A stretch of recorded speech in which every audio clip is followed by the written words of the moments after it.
नमस्कार दोस्तों हमारे सामने कक्षा 7 की रुचिरा पाठ्य पुस्तक है। पिछली कक्षा में हमने समवायो ही दुर्जयः ये पाठ पढ़ लिया था और इस कक्षा में हम उस पाठ का अभ्यास कार्य करेंगे।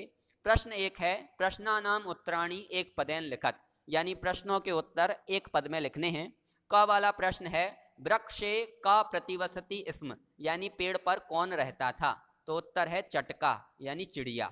अगला प्रश्न है, वृक्षस्य अधः कः आगता, यानी पेड़ के नीचे कौन आ गया था, तो उत्तर है गजः यानी हाथी।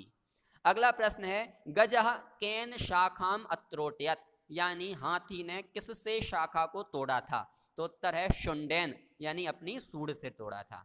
अगला प्रश्न है, काष्ठकूटः चटकाम कस्याः समीपम अनयत, यानी काष्ठकूट नाम का पक्षी चिड़िया को किसके पास ले गया था, तो उत्तर है मक्षिकायाः यानी मक्खी के पास ले गया था। अगला प्रश्न है, मक्षिकायाः मित्रम कः आसीत, यानी मक्खी का मित्र कौन था, तो उत्तर है मंडूकः यानी मेढक। प्रश्न 2 है, रेखांकितानि पदानि आधृत्य प्रश्न निर्माणम कुरुत, यानी रेखांकित पदों के आधार पर प्रश्न का निर्माण करना है। पहला वाक्य है, कालेन चटकायाः संतति जाता, यानी समय के अनुसार चिड़िया की संतानें हुई। तो प्रश्न बनेगा कि समय के अनुसार किसकी संतानें हुई, तो किसकी को संस्कृत में बोलते हैं कस्याः, इस कारण से प्रश्न बनेगा कालेन कस्याः संतति जाता। अगला वाक्य है, चटकायाः नीडम भुवि अपतत, यानी चिड़िया का घोंसला भूमि पर गिर गया। तो प्रश्न बनेगा कि चिड़िया का क्या भूमि पर गिर गया, तो क्या को संस्कृत में बोलेंगे किम। प्रश्न बनेगा चटकायाः किम भुवि अपतत, यानी चिड़िया का क्या जमीन पर गिर गया। अगला सेंटेंस है, गजस् बधेनैव मम दुखम अपसरेत, यानी हाथी के बध से ही मेरा दुख दूर होगा। तो प्रश्न बनेगा कि किसके बध से ही मेरा दुख दूर होगा, तो किसके, इसको संस्कृत में बोलेंगे कस्य। तो प्रश्न बनेगा कस्य बधेनैव मम दुखम अपसरेत। अगला है, काष्ठकूटः चंचवा गजस्य नयने स्फोटयिष्यति, यानी काष्ठकूट नाम का पक्षी अपनी चोंच के द्वारा हाथी के आंखों को फोड़ डालेगा। प्रश्न बनेगा काष्ठकूट नाम का पक्षी किससे हाथी के आंखों को फोड़ डालेगा, तो किससे, इसके लिए संस्कृत में बोलते हैं कया। प्रश्न बनेगा काष्ठकूटः कया गजस्य नयने स्फोटयिष्यति, यानी काष्ठकूट नाम का पक्षी किससे हाथी की आंखों को फोड़ेगा।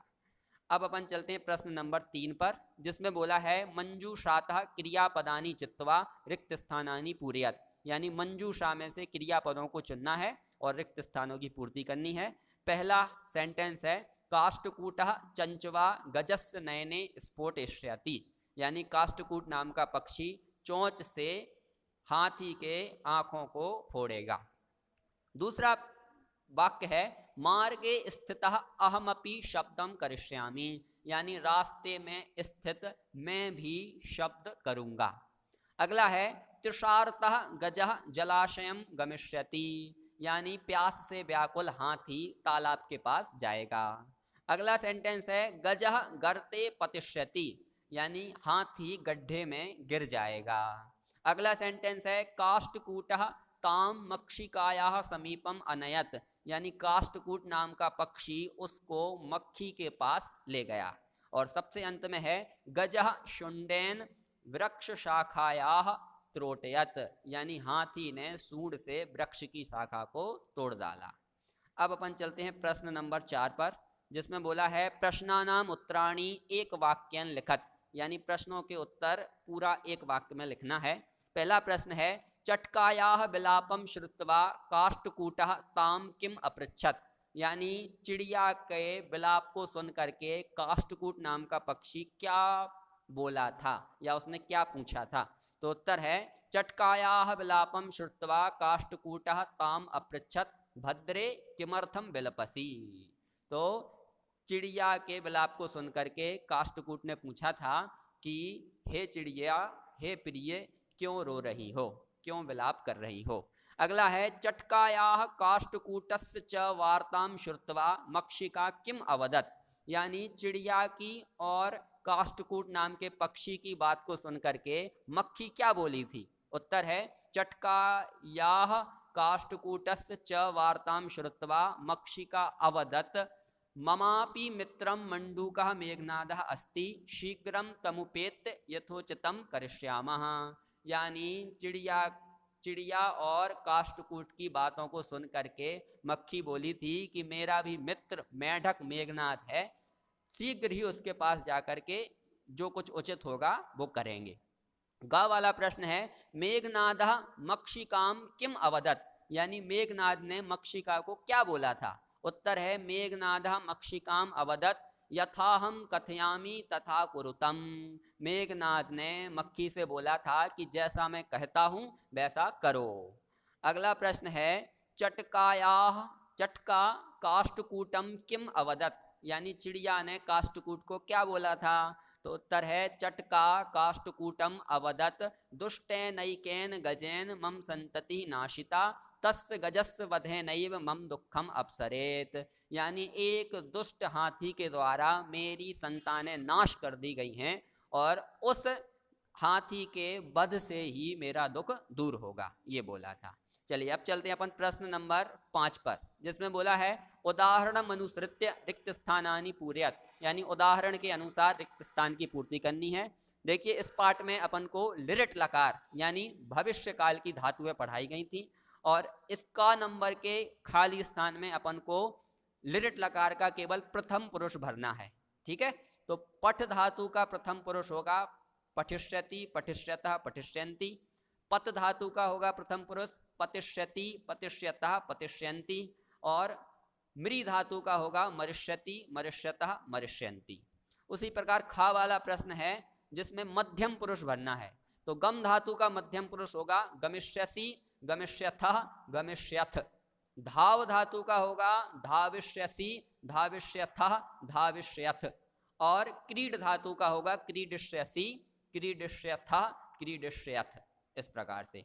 और अब अगला है गा वाला जिसमें अपन को उत्तम पुरुष भरना है, लिट लकार का उत्तम पुरुष भविष्य काल का उत्तम पुरुष। तो लिख धातु का होगा लेखिष्यामि लेखिष्यावः लेखिष्यामः, हस धातु का होगा हसिष्यामि हसिष्यावः हसिष्यामः और दृक्ष धातु का होगा दृक्ष्यामि दृक्ष्यावः दृक्ष्यामः। इसमें मूल धातु है पश्य, दृश्य धातु है जिसका पश्य हो जाता है, लेकिन लिट लकार में दृश्य का दृश्य होकर के ही चलता है, तो दृक्ष्यामि दृक्ष्यावः दृक्ष्यामः इस प्रकार से चलेगा। अब अपन चलते हैं प्रश्न नंबर 6 पर, जिसमें बोला है उदाहरण अनुसारम इसम शब्दम योजित्वा भूतकाल क्रियाम रचयत, यानी उदाहरण के अनुसार इसम शब्द को जोड़ करके भूतकाल की क्रिया की रचना करनी है। देखिए जैसे उदाहरण दिया हुआ है अवसत, अवसत ये भूतकाल की क्रिया है, वस मतलब होता है रहता और अवसत मतलब हो गया रहता था। ठीक है, तो अगर अपन वर्तमान काल की धातु में भी इसमें जोड़ देते हैं तो वो भी भूतकाल की क्रिया बन जाती है, जैसे वसति इसम, इसका मतलब भी हो गया रहता था। वैसे ही अपन को का वाला करना है अपठत, इसका होगा पठति इसम, अत्रोटयत त्रोटयति इसम, अपतत पतति इसम, अपृच्छत पृच्छति इसम, अवदत वदति इसम, अनयत नयति इसम, इस प्रकार से करना था। अब अपन चलते हैं प्रश्न नंबर 7 और अंतिम प्रश्न है कोष्टकात उचितम पदम चित्वा रिक्त स्थानानि पूरयत, यानी कोष्टक में से उचित पद को चुन करके रिक्त स्थान की पूर्ति करनी है। पहला सेंटेंस होगा एका बालिका मधुरम गायति, यानी एक बालिका मधुर गाती है। अब देखिए यहाँ पर बालिका शब्द चूंकि स्त्रीलिंग था, इस कारण से एक शब्द को स्त्रीलिंग में एका बोलते हैं, इस कारण से अपन ने यहाँ पर एका भरा। ख वाला सेंटेंस है चत्वारः कृषकाः कृषि कर्माणि कुर्वन्ति, यानी 4 किसान कृषि के कार्य को कर रहे हैं। अब देखो यहाँ पर कृषकाः शब्द पुल्लिंग का है, इस कारण से अपन 4 को पुल्लिंग में बोलते हैं चत्वारः, इस कारण से इसमें अपन ने चत्वारः भरा।